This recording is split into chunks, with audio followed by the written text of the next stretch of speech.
여러분, 한때 세계 1위까지 갔던 우리나라 수소 경제, 지금 좀 위험하다는 얘기 들어보셨나요?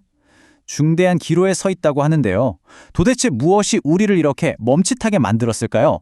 오늘 딜로이트 최신 보고서를 바탕으로 한국 수소 경제의 현재 상황과 앞으로 나아갈 길을 한번 제대로 파헤쳐 보겠습니다. 자, 이 숫자 한번 보세요. 43조 원. 이게 어느 정도인지 감이 오시나요? 이게 바로 2040년이 되면 우리나라 수소 산업이 만들어낼 수 있는 그런 경제적 가치라고 합니다. 엄청나죠? 이게 그냥 뭐 환경 보호하자 이런 차원의 얘기가 아니에요.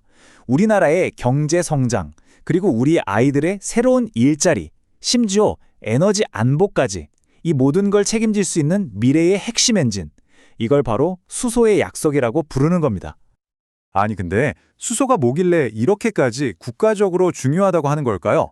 왜 이게 우리나라의 미래에 그렇게나 중요할까요? 자, 지금부터 그 핵심적인 이유 딱 3가지만 짚어드릴게요. 우선 첫 번째, 기후변화 문제예요. 만약 우리가 지금처럼 그냥 손 놓고 있으면 2070년까지 무려 1,300조 원이 넘는 경제적 손실이 생길 수 있대요. 수소 경제가 바로 이걸 막아줄 수 있는 든든한 방패가 되는 거고요. 또 있죠.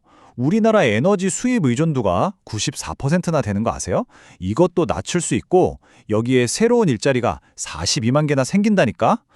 야, 이건 뭐 그야말로 일석삼조, 3마리 토끼를 다 잡는 격이죠? 자, 그런데 여기서부터가 진짜 문제입니다. 이렇게 어마어마한 기회가 눈앞에 있는데 참 아이러니하게도 한때 세계를 이끌던 우리나라가 지금은 오히려 뒤처지고 있다는 거예요.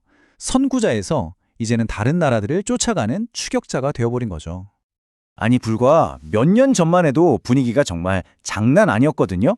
2019년에 수소경제 활성화 로드맵 딱 발표하고 2020년에는 세계 최초로 수소법이란 것도 만들었죠.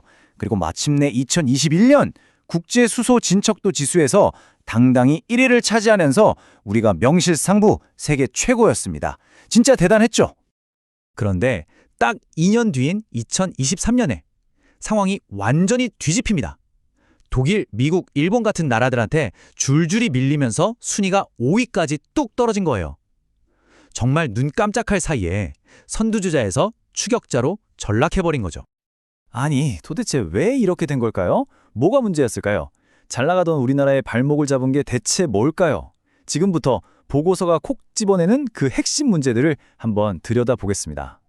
가장 큰 문제, 뭐 여러 가지가 있겠지만 그중 하나가 바로 정부 지원의 격차입니다. 이게 어느 정도냐면 대표적으로 철강 산업을 한번 볼게요. 우리나라가 독일보다 철강을 거의 2배나 많이 만들거든요. 그런데 탈탄소화를 위해 정부가 지원해주는 돈은 10조 원이 넘는 독일의 3%도 안 돼요. 3%요. 말이 되나요 이게? 자, 이렇게 지원이 부족하니까 당연히 어떻게 되겠어요? 실제 프로젝트들이 제대로 진행이 안 되는 거죠. 전 세계에서 좋아, 투자하자 하고 최종 결정이 난 대규모 청정수소 프로젝트들을 보면요. 아시아가 차지하는 비중이 제일 작아요. 다른 경쟁국들은 막 대규모 공장 짓고 쭉쭉 나가는데 우리 기업들은 이거 투자해도 괜찮을까 하면서 망설이고만 있는 참 안타까운 현실인 겁니다. 자, 그럼 이대로 주저앉을 순 없잖아요. 이 위기를 어떻게 뚫고 나가야 할까요?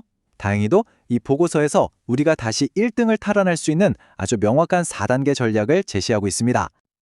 자, 그 4가지 전략이 뭐냐? 첫째, 돈 문제부터 풀어야죠. 과감한 재정 인센티브. 둘째, 발목 잡는 낡은 규제들 싹 뜯어 고쳐야 합니다. 제도 개선. 셋째, 정부가 시장을 그냥 따라가는 게 아니라 앞장서서 끌고 가야 해요. 선제적인 정책.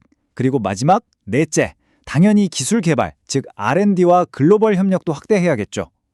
특히 제가 여기서 정말 중요하다고 생각한 게 뭐냐면요. 바로 규제의 생각 자체를 바꾸자는 거예요. 지금까지 우리나라는 이거 해, 저거 해 하고 법에 써 있는 것만 할 수 있는 포지티브 방식이었거든요. 그러니까 기업들이 새로운 걸 하기가 너무 어려웠죠. 이거랑 저거는 절대 하지 마 하고 금지한 것 빼고는 다 할 수 있게 하는 네거티브 방식으로 바꾸자는 겁니다. 한마디로 기업들한테 알아서 마음껏 한번 놀아봐 하고 넓은 운동장을 만들어주자는 거죠. 물론 그냥 바꾸자 하고 끝나는 게 아니에요. 아주 구체적인 실행 방안들도 있어요. 예를 들면 기업들이 안심하고 투자할 수 있게 정부가 수소 가격을 보장해주는 수소차액 계약 제도 같은 거 도입하고요. 또 사업 허가 받는데 너무 오래 걸리니까 그 절차도 확 줄여주고 아예 산업 현장이나 운송 분야에서는 청정수소 꼭 써야 합니다 하고 의무화하는 방안도 있습니다. 결국 이 모든 이야기는 딱 하나의 질문으로 모아집니다. 우리 대한민국 이 엄청난 기회를 꽉 잡고 미래의 승자가 될 것인가? 아니면 이 황금 같은 시간을 놓치고 역사의 뒤안길로 사라질 것인가? 우리는 지금 바로 그 중대한 갈림길에 서 있는 겁니다. 보고서가 아주 단호하게 경고하고 있어요.